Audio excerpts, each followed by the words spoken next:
Hi, Jeremy Cordeaux in the Court of Public Opinion.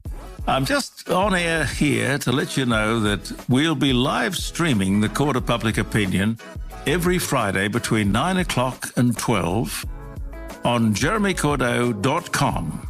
Please join us. We'd love to have you.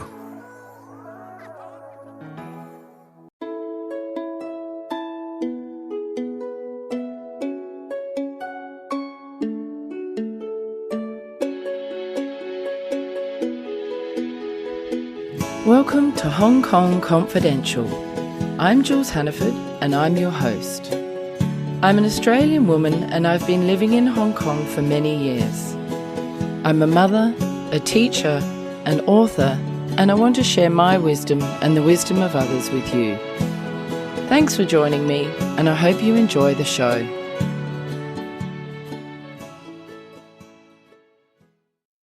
Today I'm here with Joy Tsien, and we're going to have a bit of a chat about all sorts of things today. Hi, Joy. Thanks for meeting me today. Thanks for having me. So, Joy, tell me a little bit about your background and where you grew up. Well, I was born in the States, in New York, and grew up in Taiwan. Moved there when I was about 5, went back to the U.S. for university and graduate school, and then moved to Hong Kong shortly after I got married. So that's about 24 years ago. So you've lived in Hong Kong for 24 years? Yes, nearly a quarter century. And do you have children? I have 3 kids. I have 2 who are back in the U.S. now for college. And I have a daughter in high school who is currently living in Taipei. Oh, what's she doing in Taipei? All my kids they were all born here in Hong Kong, and they all went to international school here. A couple, 3 years ago, we were realizing that the school that they were at was not going to be right for my daughter to continue at. And an option came up to go to school at Taipei American School, and so we took it. Oh, so is she boarding over there? She's not boarding. We have an unusual family situation. Tell me about it. I grew up in Taiwan, and TAS is my alma mater, and my sisters lived there with my mother in a big house. And when my daughter moved over there, it was also my grandmother, who was at that time over 100 years old. So there were 4 very strong women living together, and we threw my daughter into the mix. And she has a cousin who is a couple years younger, a boy. He's the only kid, like the only boy in the household. Oh, wow. So they're all living over there, like 3 or 4 generations all living together. And does she like it over there?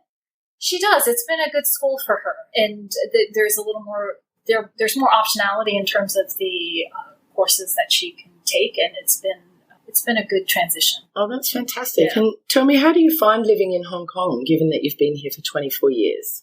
It's changed a lot. I think when we first moved here, we came with a whole wave of people that we knew from New York, American-born Chinese who spoke some Mandarin, and at that time, our level of Chinese-speaking ability was good enough that, like a lot of banks were very happy to send people to Hong Kong because they needed people who could speak Chinese to deal with the opening Chinese market.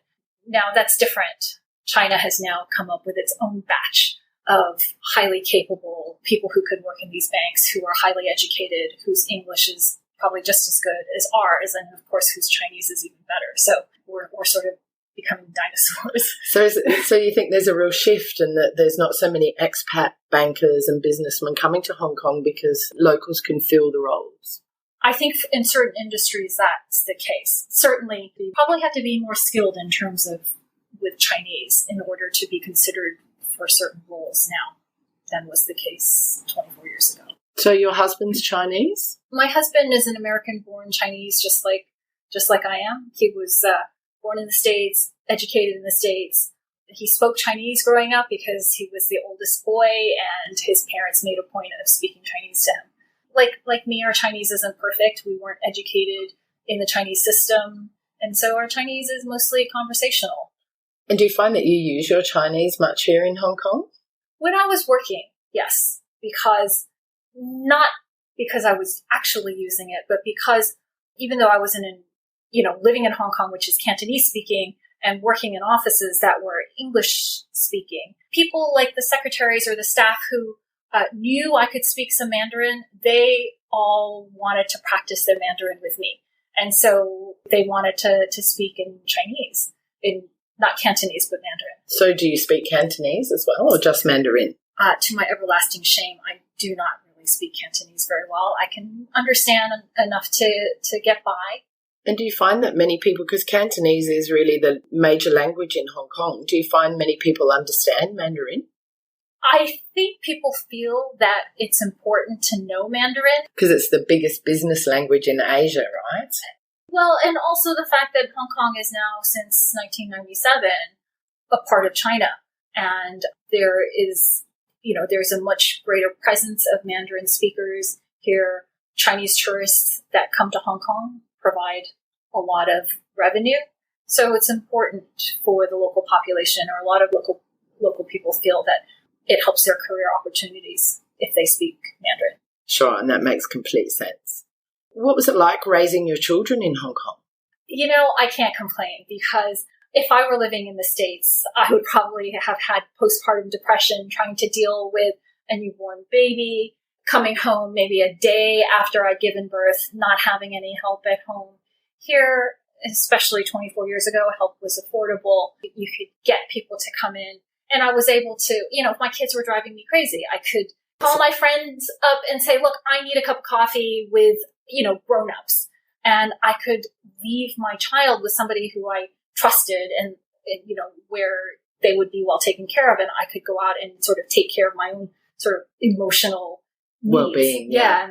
And well-being. It is definitely one of the bonuses of parenting in Hong Kong, isn't it? The fact that we can have help, which is really nice. It is very nice. And I feel, when I talk to my friends in the U.S., I can't complain. I mean, you really, especially when our children were younger, it's embarrassing to be able to talk about your life here, because help is affordable. You just wouldn't be able to have that level of assistance and support in the States. And it feels like such a luxury. It would be so expensive to get that.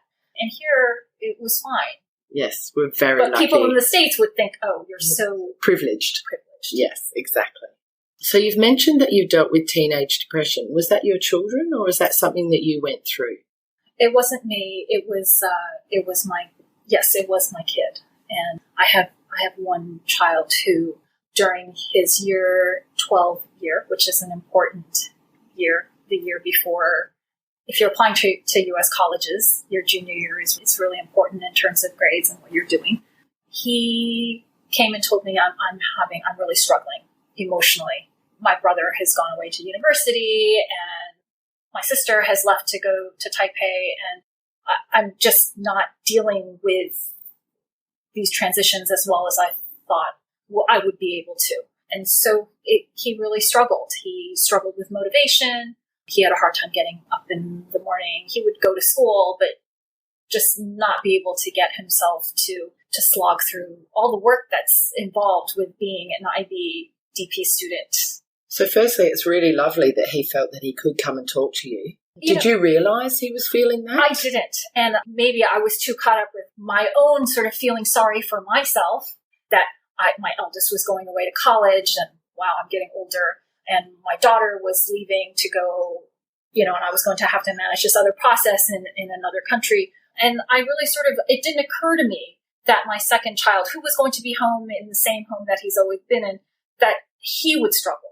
And he was. And to his credit, he recognized this in himself.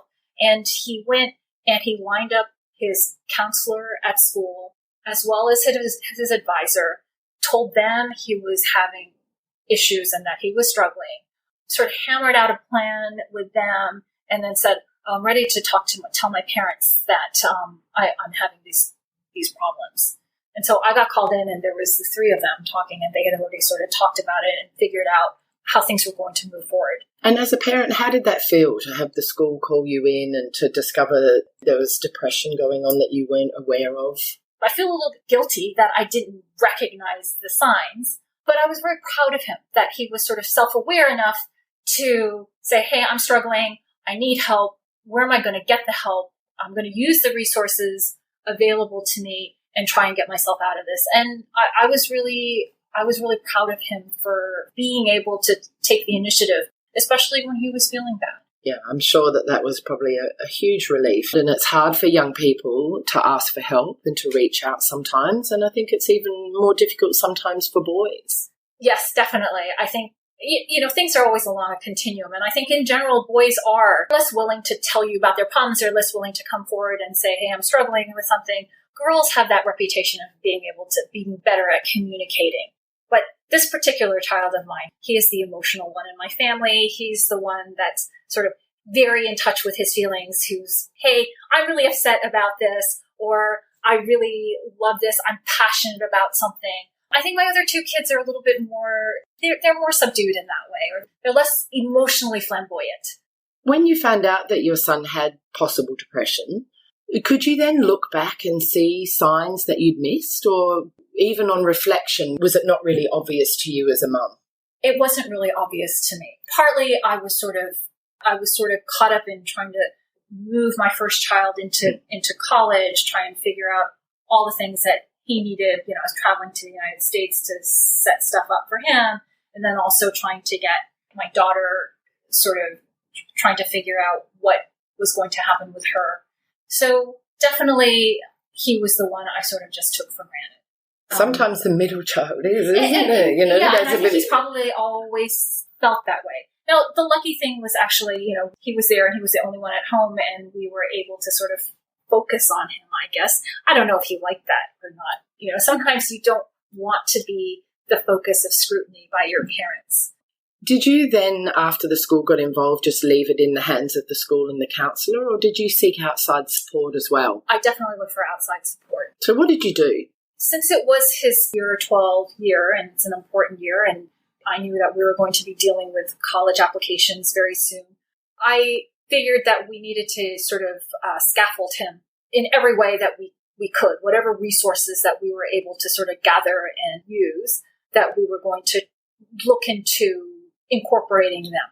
I went and found a counselor, a therapist, somebody who actually ended up getting along really well with my son, who I think my son felt really comfortable with, who he could confide in, and who was also able to give him sort of specific strategies about what he should do and how he should approach his depression. And I think that helped a lot, I think. And he was also didn't make him dependent on him, if that makes any sense. And sort of, we'll talk about things. I'll give you strategies to work with. And at a certain point, I'm going to let you loose and see how things go. And how did you find this person to support your son?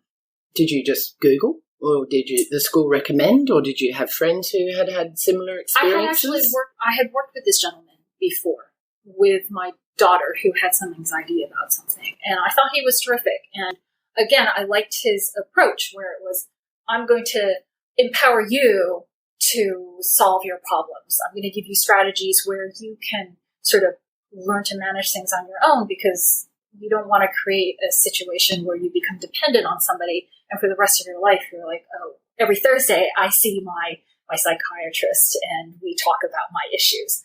That wasn't the kind of approach that I was looking for. So it ended up working out very well. And how's your son doing now? For all intents and purposes, he loves his college. He loves where he's at. He loves his friends. But he's recently mentioned, I've had a rough emotional start to the year. But again, he's somebody who seems to be quite good at kind of figuring out what he might need or trying to get himself the help he needs. So he says, well, I'm going to take some of the money that I earned this summer, and I've had a rough emotional start to the year. So I'd really like to go see Seattle on my own. I've already booked myself my tickets. I've already booked an Airbnb. I'm going to go explore the city. I've always wanted to see it. So that's what I'm going to do with my fall break, and hopefully I'll feel better afterwards. Oh, that's cool. So we'll see. I think depression is one of those things that is an ongoing thing that you will deal with. And I will go on the assumption that perhaps Andrew, at various points in his life, will feel vulnerable and need some either help or will get depressed about certain things. And it's a matter of trying to figure out how to help him. So was part of his treatment medication or just therapy? It was just therapy. We didn't go with medication. I don't think we ever discussed that option. I have 2 kids with ADHD. I have 1 kid who did go on medication for a while. Was that your daughter for anxiety? My eldest had ADHD, and he didn't really want to take medication. We tried it. He didn't like how he felt. He stopped it for a while. And then when he got to university, he had taken his prescription with him. And I think for specific purposes, he would go. He's like, okay, I need to study. I have a final coming up. I am going to, because it does help me focus. And eventually he tried to start weaning himself off. And he hasn't asked to go make another appointment with the psychiatrist for another prescription in a while. So he's managing that well as an adult? It seems to be. And tell me a little bit about your daughter with having anxiety. How did that manifest, or how did you recognise that there was something going on there? The school that my children were at was a very competitive school. Kids perform at a very high level, and it was really eroding her confidence. And she spent a year away in China studying, which was great for her. It was actually a terrific experience. But there were a couple times where she sort of had little breakdowns where she'd come to me and cry and say, I feel so stupid. I feel really inadequate. I'm really bad at school. I mean, that's a pretty good indication that you're not in the right place. But in the interim, while we sort of tried to figure out what we were going to do, I thought might help to try and talk to somebody. And again, this gentleman was really great when she was having anxiety or having problems breathing. You know, he had given her mindfulness exercises or breathing exercises to just sort of manage the physical manifestations of that anxiety. Do you think that depression and anxiety and other mental health issues are quite high in young people in Hong Kong because it is such a hugely academic or competitive academic environment? I do. I sit on the board of this school, and we are seeing, I think, throughout Hong Kong, and as well as in our school, that kids, especially for children, if you're going to the UK or to the United States, or actually forget that, scrap that. It's basically everywhere in the world. If you are academically ambitious and you're hoping to get into an excellent school, and I think most families hope that their children do, there is a lot of pressure. And I can speak mostly about the United States. I'm probably more familiar with that area of the world. It's just acceptance rates are getting lower and lower. So competitive, isn't it? And so expensive. It's very expensive. You know, schools love to be able to say, we have a 3% in acceptance rate. Or, say it's 6%. But then when you sort of strip out all the people who have legacy, all the people whose families have been major donors, all the people who have been sort of recruited for athletics, on scholarships, sports, yep. You're probably talking about 3%. And so 97% of the people, if not more, are getting rejected. And then we have families who are very ambitious for their children. I've heard of stories where parents say, I'm only going to pay if you get into X. I'm only going to pay if you get into Harvard. Right away, you've set your child up for failure, because 97% of the kids are not going to get in.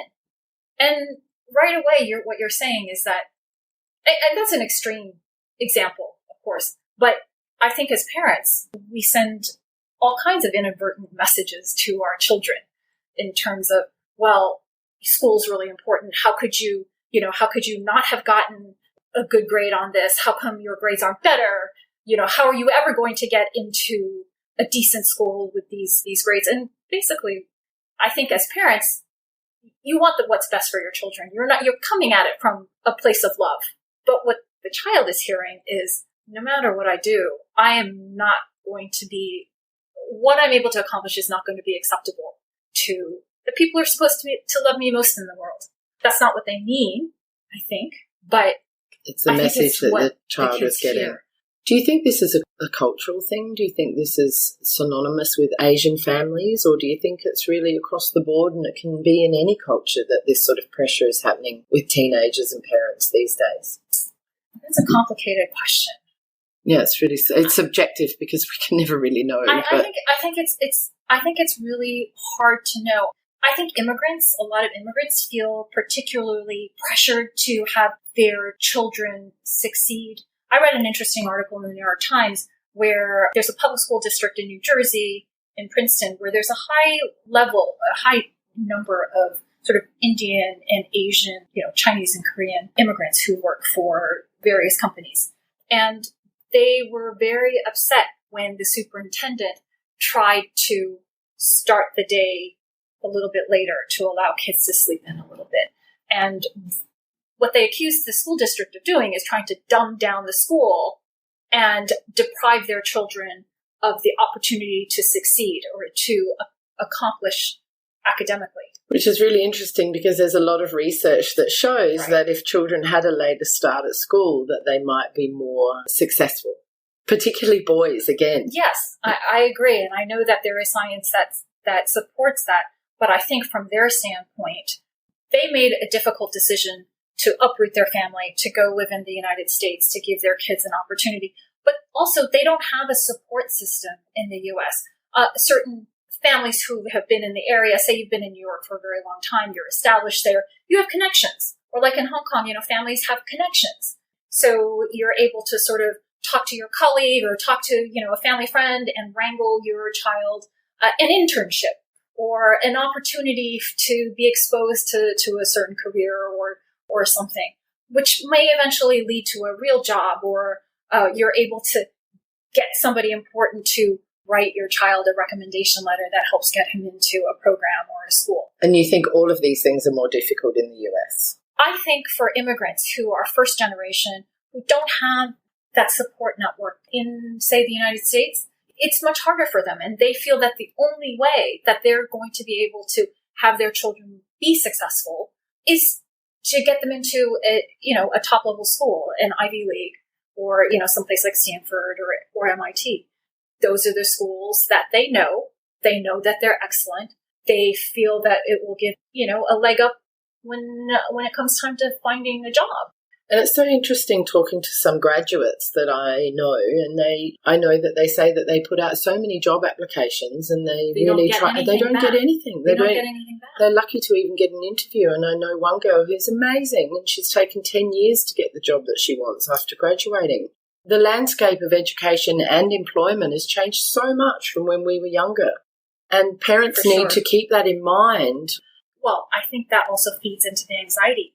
Yeah, that's exactly what I mean. If I can get my child into Stanford, I'm able to sort of get their grades in a position, if they're able to do really, really well at school, and we do everything right, and we get our child into Yale, or we get our child into Princeton, they'll be able to get a job because they're out of Princeton. If they go to some school that nobody's ever heard of, they're less employable. Companies don't even go and recruit there. How are they ever going to get a job? I think the current employment situation definitely exacerbates these parents' anxieties. So you can't blame them. They want what's best for their children. They're doing their best to sort of put them in a position where they can be successful. I think we're seeing that it can backfire. There's been suicides in Hong Kong. That was a big deal last year. In the States, in highly competitive school districts, you're seeing that.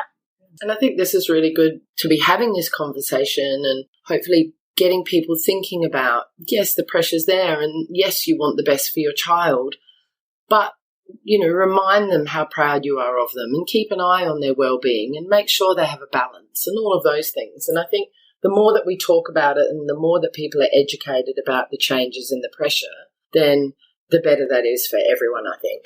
I think it's hard. I mean, like if we're talking about living in Hong Kong, Hong Kong is a place where people are very brand conscious. They want Gucci on their arm, or they want to be in Christian Dior. Well, they want their children to go to a name brand school because they want to be able to hold their heads up in their social circle and say, well, my kid goes to this school, and people have heard of it. I would say to parents, and very often kids don't manifest signs that they're depressed or signs that they're suicidal. You don't know until it happens, and then you're like, what did I miss? And you can't go back. I would say that what's the goal? Is the goal to get your kid into a top-tier school? Or is the goal really to raise an adult who is going to thrive and is be happy, able to take their life, be productive, and happy and sort of fulfilled as human beings. You don't have to go to a top school in order to do that. And in fact, for many kids, going to Harvard is not going to be the right thing. No, that's absolutely right. All really good advice, and I think it's great if we're getting people just thinking about these things and perhaps having conversations with their children. I think that's a really, really good thing. You said also that you wanted to talk a little bit about ageing and the cultural relevance of ageing. Give me your thoughts on that. You know, I'm in my 50s now, and so am I. I think universally, like in the States or in Hong Kong or anywhere, I mean, there is such a focus on youth and being young and being slim. Aging is much harder for women than men. That's no surprise, I think. Why do you think that is? I think women are judged on their looks and their appearance, and men are judged less on that. That may be changing, and I think feminists are trying to change the perception of women. I think they're trying to change it so that women are appreciated for much more than their looks. But I think also men now are being judged much more on their appearance, which is not a good thing, but I think it is happening. Because I'm in my 50s, I've had friends sort of go through marriages, and at this point in my life, I'm seeing people's marriages sort of falling apart. Perhaps the kids are old enough, or, you know, your marriage has gotten to a certain point where things get stale. I think in Hong Kong, there's a lot of opportunity for affairs, for cheating. I never thought that I would see this looking at my friends and their husbands. I mean, some of these guys, I just never, ever would have expected it of them. But not only were they cheating or having affairs or whatever, I mean, they've gone out and had children and have second families, which I have to say I was sort of flabbergasted by. But isn't this happening all over the world? Yes, perhaps it is. And but I happen to be in Hong Kong and I happen to see my friends. And I think one of the things that's come out, one of my friends basically said, I'm kind of resentful of this because my husband gets to go and start over again and perhaps relive or redo some of the things that he wanted to relive or redo and correct old mistakes. And I'm stuck trying to figure out how to move forward and be alone at a point in my life, and that in a way that I never expected. So, is it fair? It's definitely not. And I think as a 50-something woman, it's harder to start again. I have another friend who was talking about this, and she said that she knew women who were very attractive in their early 40s, and maybe their marriages didn't work out and the kids were young or whatever. But these women who, they're Asian women, they look very young for their age, they're highly, highly attractive, accomplished, well-educated women who might be 38, might be 42. They can't find other relationships with men their own age. Their boyfriends end up being 70 years old because those are the guys that are willing, that consider like a 40-year-old, somebody that they would be willing to date. It's interesting, guys isn't their it? age, I'm looking for younger women. Yeah, they can start over again with a 25-year-old. But then they're not getting the wisdom and the knowledge and necessarily the depth of personality and absolutely, interesting life experiences from the younger girls. But perhaps that's not what they want. Well, I think it behooves all of us as mothers to sort of try and raise our sons in a way that they appreciate those things about women. But I think at this juncture in time, there are still a lot of men who want eye candy or who, because they can. I can date a 28-year-old. Why would I not date a 20-year-old? Why would I opt to date a 40-year-old when I can date a 28-year-old? They could come out of Princeton. They could come out of Harvard. I think this does happen all over the world. I know that women in their 40s and 50s and 60s who lose their marriages and have to start again, it can be very difficult. But I do think there's an element of perhaps that happening more in Hong Kong. And like you said, there's more opportunity for it to happen, for men to step out and meet other people. And the women take really good care of themselves as well. But somebody told me something one time. I can't remember who it was. I just remember the story. And it was really about this young woman who I think probably works as an investment banker.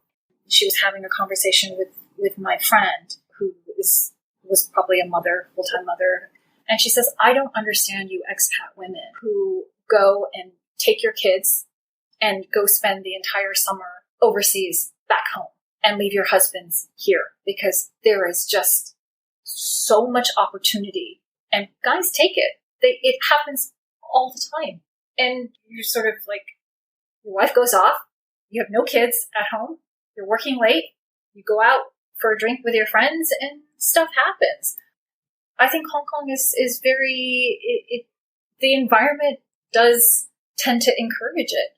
Yeah, I think you're right. And of course, we must qualify here that, of course, there are some very wonderful, faithful men out there that are happily married and wouldn't take that opportunity even if it came up.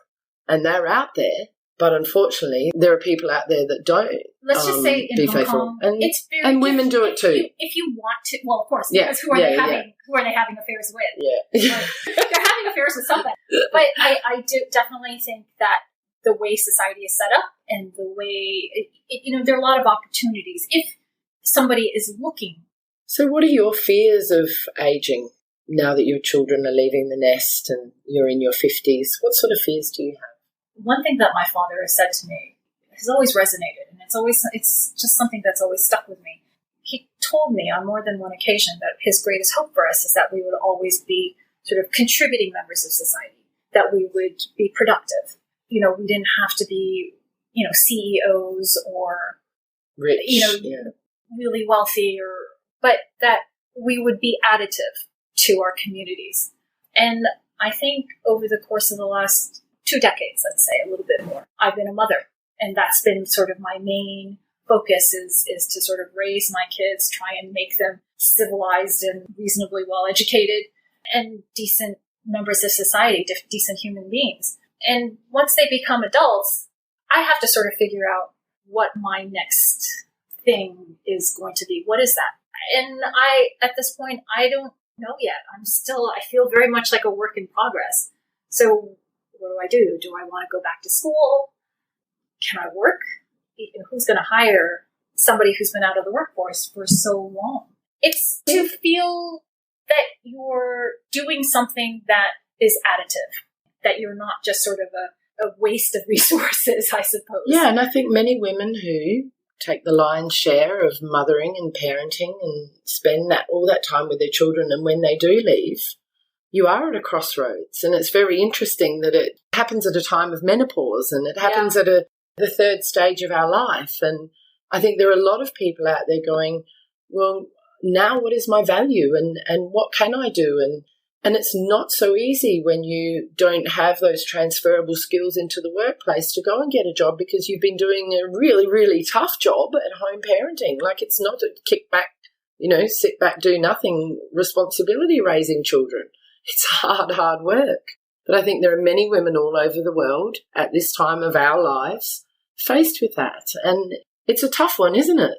It is. I think it depends on the woman. I mean, I have friends who are sort of going through a situation where perhaps their marriages are ending or whatever. And so they feel that they need to go out and find jobs, and they need to, hopefully, knock on wood, that I won't be in that position.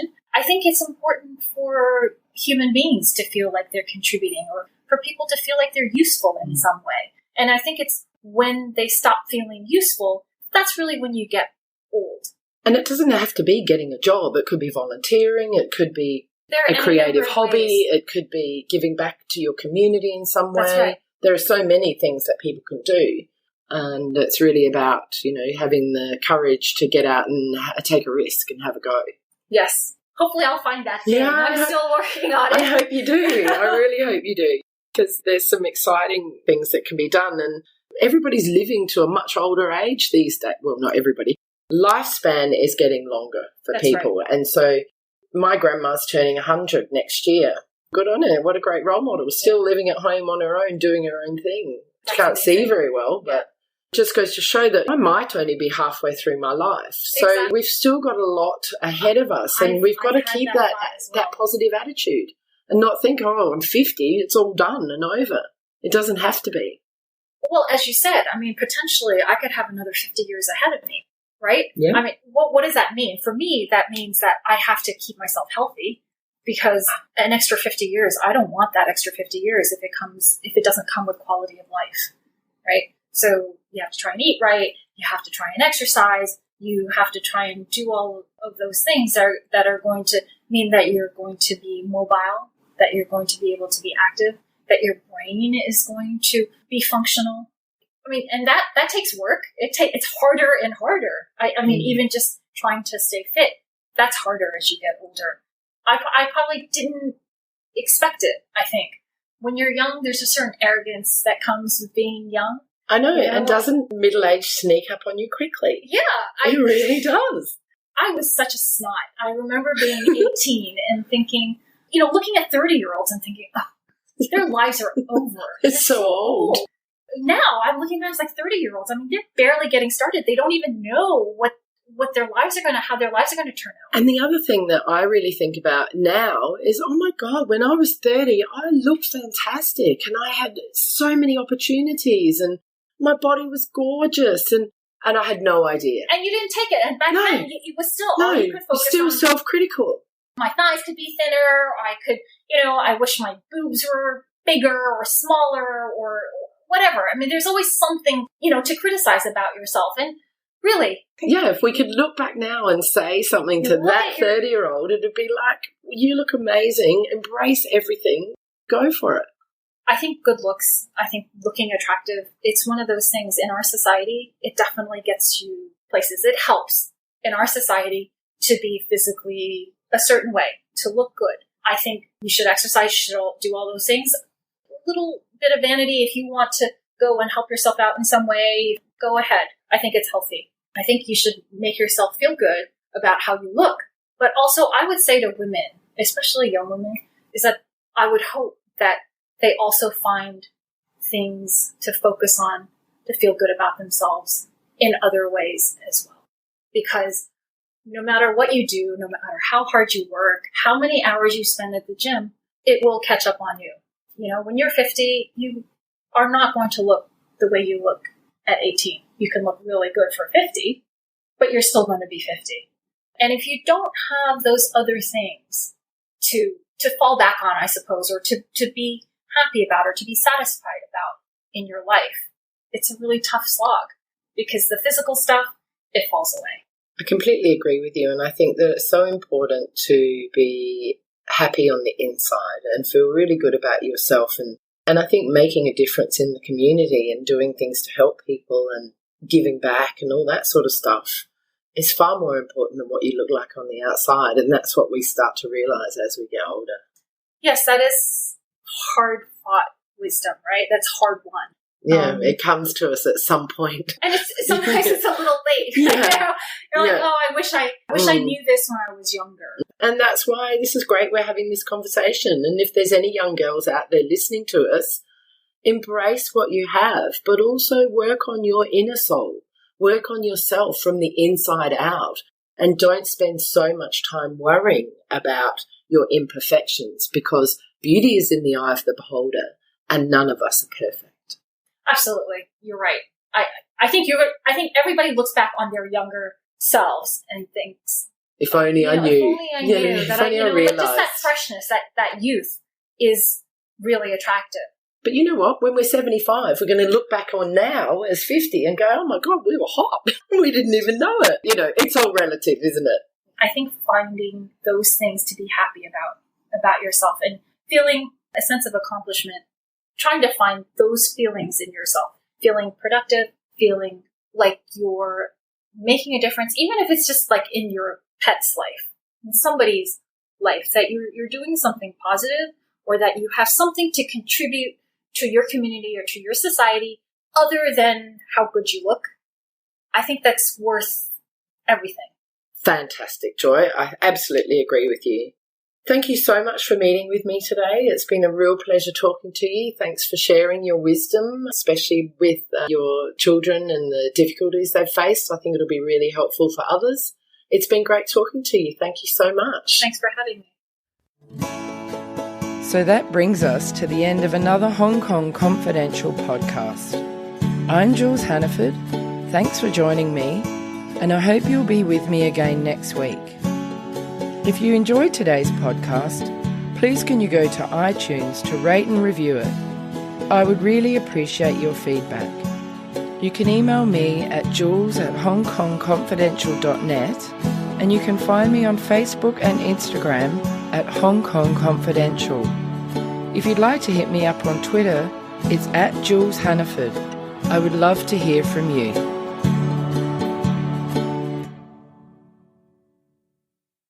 Hi, Jeremy Cordeaux in the Court of Public Opinion. I'm just on air here to let you know that we'll be live streaming the Court of Public Opinion every Friday between 9 o'clock and 12 on jeremycordeaux.com. Please join us. We'd love to have you.